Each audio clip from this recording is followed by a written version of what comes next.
Assalamualaikum warahmatullahi wabarakatuh anak-anak. Selamat pagi semuanya. Anak-anak, apa kabarnya nih? Baik, alhamdulillah kalau baik. Nah, sebelum kita melakukan pembelajaran pada pagi hari ini, alangkah baiknya kita mengucapkan basmalah. Bismillahirrahmanirrahim.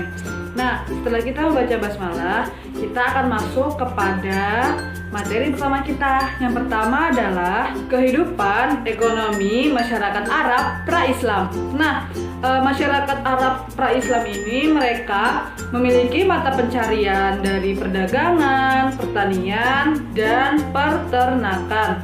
Nah, bangsa Arab ini terutama suku Arab Baduy, mereka itu sumber pencarian mereka itu dengan berternak atau peternakan. Dari mereka menggiring ternak mereka ke padang rumput yang luas, serta jika ada musim hujan, ternak-ternak mereka digiring ke lahan atau ke tempat yang ada airnya yang sangat banyak dan melimpah, agar ternak mereka itu makan dan minum dengan lahap. Karena saat musim hujan itu tiba, maka rumput-rumput dan air pun tersedia banyak di lapangan yang luas untuk ternak-ternak mereka makan. Nah, masyarakat Arab juga mengkonsumsi ternak mereka dari memakan dagingnya, terus meminum susunya, dan mereka juga bisa membuat baju dari kulit ternak mereka. Karena ternak yang ada dalam masyarakat Arab itu kebanyakan adalah domba. Dan domba itu bulunya bisa digunakan untuk membuat, tadi seperti yang Ibu katakan, seperti membuat baju. Karena bulu domba itu sangat bermanfaat untuk manusia.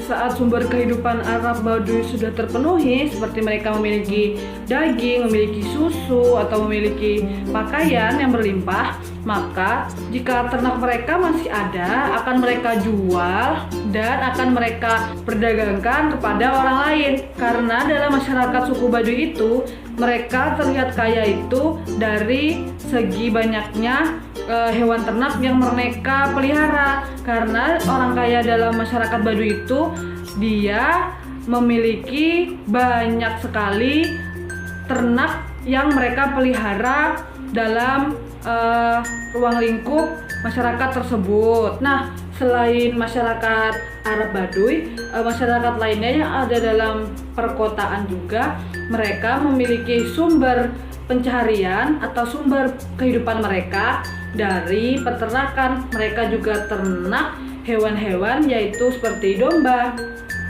Nah, mereka juga ada yang mengembala ternak orang lain, ada juga mereka mengembala ternak milik mereka sendiri.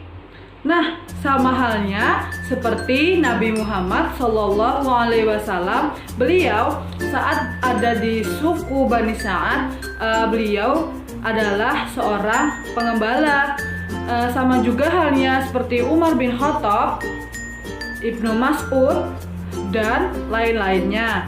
Mereka sama menjadi seorang pengembala ternak. Adapun masyarakat perkotaan yang tinggal di daerah subur seperti Yaman, kemudian Taif, Madinah, Najd dan Khaybar, mereka memiliki atau mencari sumber kehidupan atau pencarian dari pertanian, dan mereka bertani, menanam tumbuh-tumbuhan.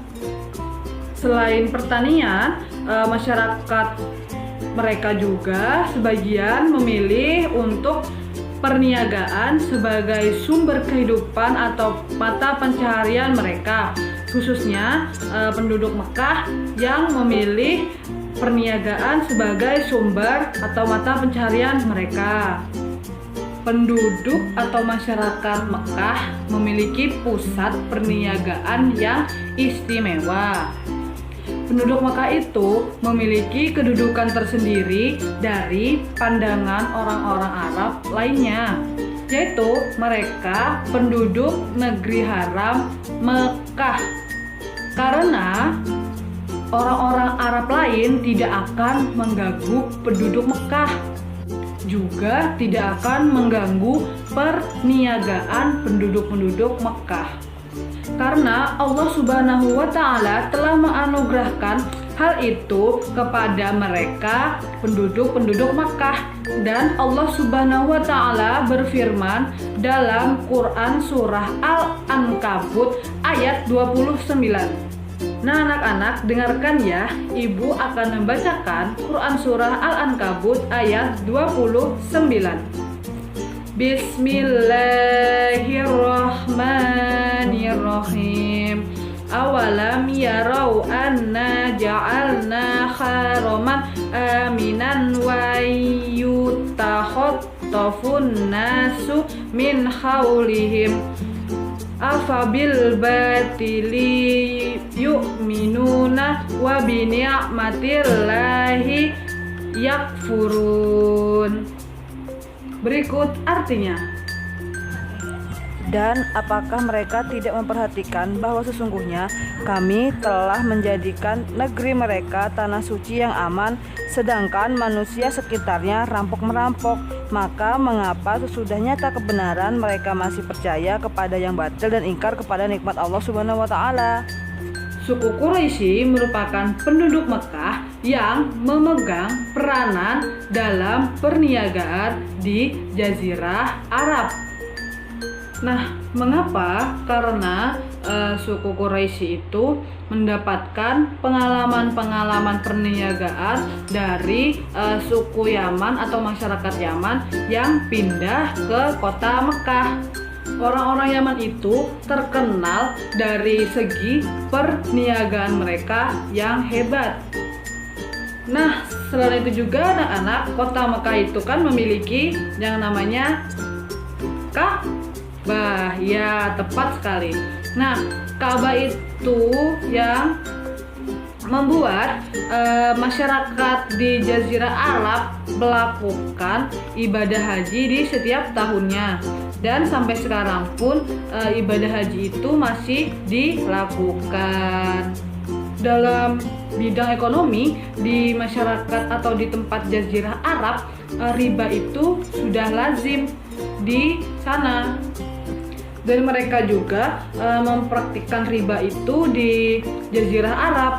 Bahkan Mekah sebagai pusat juga sudah terpengaruhi dengan sistem riba. Mengapa riba sudah masuk dalam perkotaan Mekah atau di Jazirah Arab? Karena hal itu bisa saja dibawa dari negara-negara lain yang masuk ke kota Jazirah Arab atau kota Mekah. Jadi hal itu bisa saja dari negara-negara lain atau bangsa-bangsa lain itu mempengaruhi sistem perdagangan yang mereka bawa dan masuk ke dalam masyarakat Jazirah Arab. Selanjutnya ialah anak-anak pasti tahu kan, adalah di zaman dulu itu sebelum adanya motor, mobil, pesawat, itu di zaman dulu itu di tepatnya di Jazirah Arab mereka menggunakan apa? Iya betul, menggunakan unta untuk transportasi mereka. Karena unta itu dijuluki mereka ialah perahu padang pasir. Mengapa mereka memilih unta? Karena unta itu ialah hewan yang sangat tangguh dan sangat hebat.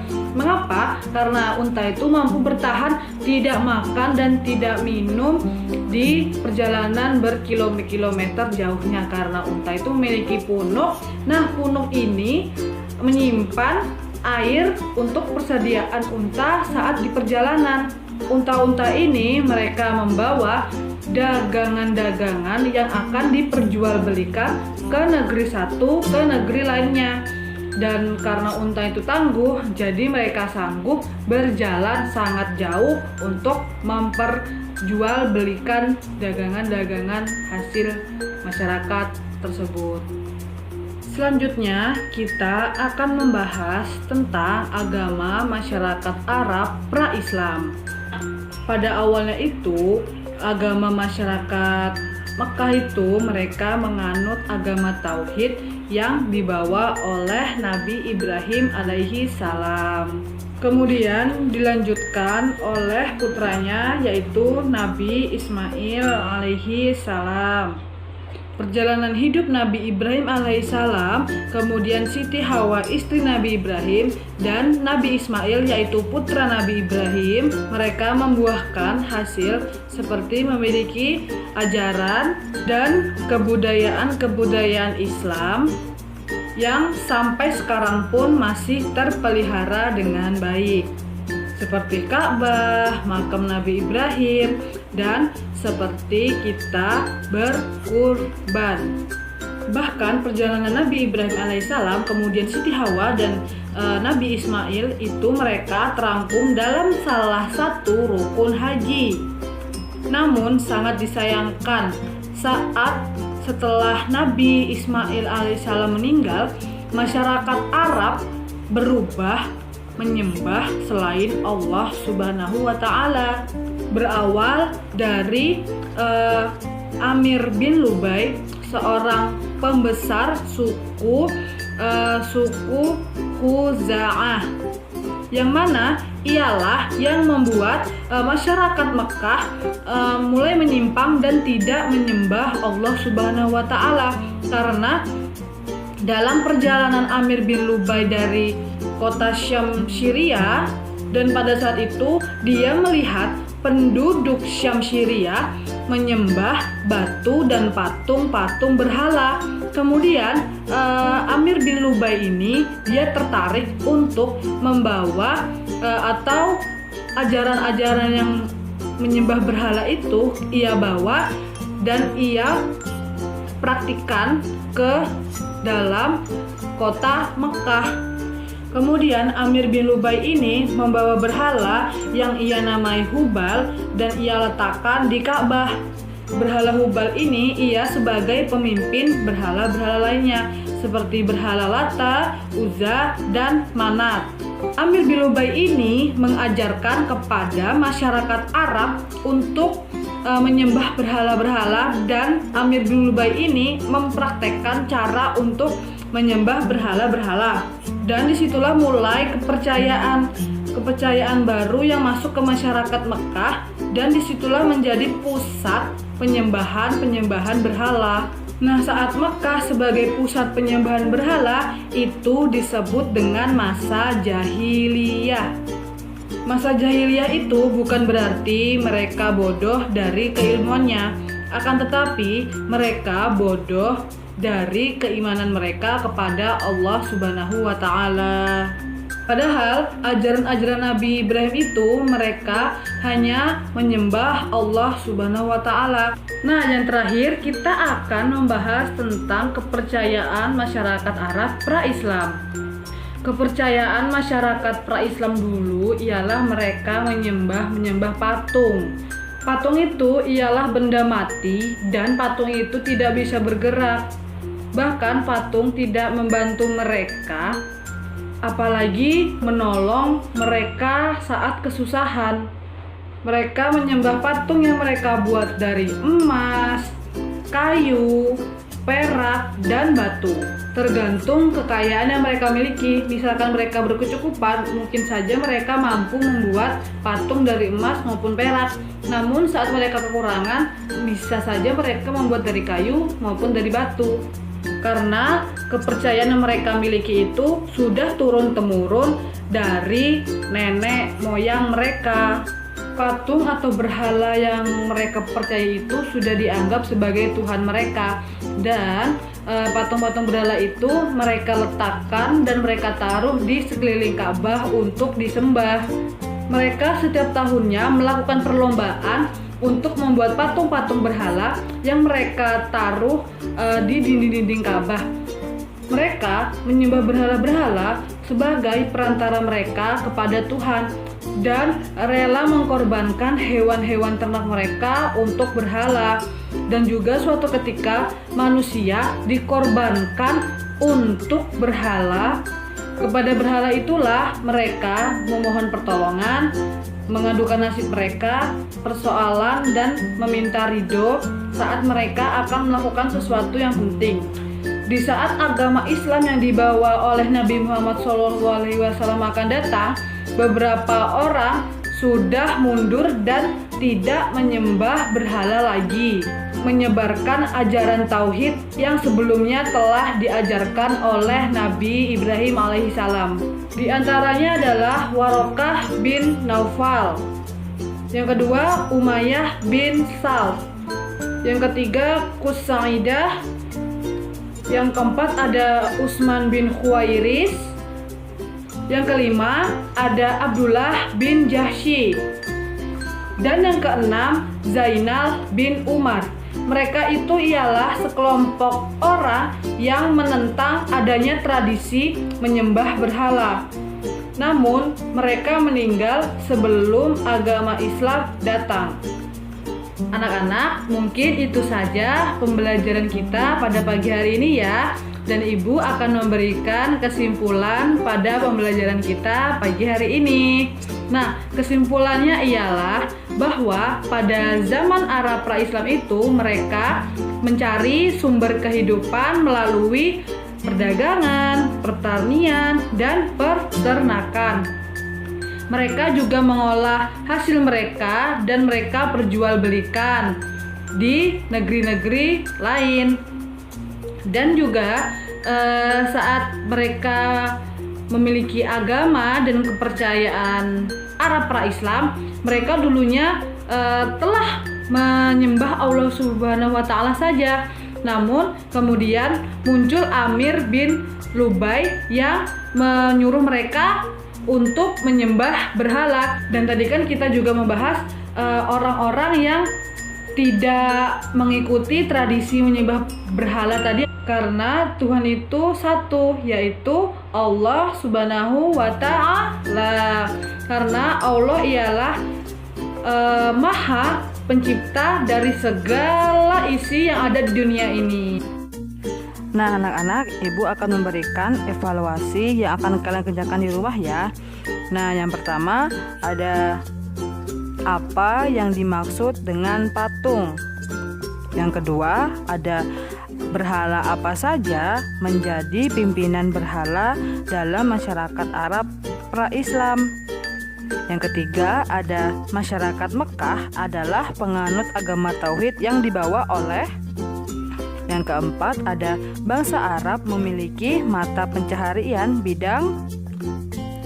Dan yang terakhir ada patung yang dibuat dalam masyarakat Arab pra-Islam adalah menggunakan bahan. Itu saja soal-soal yang akan Ibu kasih ke kalian ya. Kita cukupkan pembelajaran kita pada pagi hari ini dengan bersama-sama mengucapkan hamdalah. Alhamdulillahirabbil alamin. Kalian teruslah belajar, jangan pernah bosan untuk belajar dan terus semangat. Nah, Ibu cukupkan sampai di sini ya. Wassalamualaikum warahmatullahi wabarakatuh.